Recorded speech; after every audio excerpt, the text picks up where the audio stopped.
Hello guys, samahan niyo ako at ako'y mamimitas ng ang mga berry. Ito palang berry guy ay ginagawa tong juice ng mga Norwegian. Ayan po. So, hindi po siya blueberry pero ano yun, related yan na ng mga berries. So, yan po ang mga nakukuha dito tuwing summer. So, ito na guy, pang ano na to, pang last na harvest na to kasi nga September na dito at yan, unti-unti na ng ano yung mga bunga niya. So, ayan guys. So, ayan naman dito guys, dito lang to sa garden ng aking boyfriend. So marami po siyang tinatanim na nga berries. Ito ding berries na kulay green ay isa din itong berries na ginagawa to nila ng jam sa mga Norwegian. So ito din may ano din siya tinatanim din dito na pluma or yan po.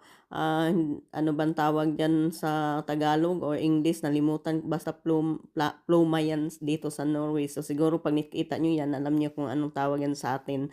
So ayan po ang nakukuha dito sa garden ng aking boyfriend. So marami po siya mga tanim dito. So yan po. Salamat po sa inyong panood. Ingat!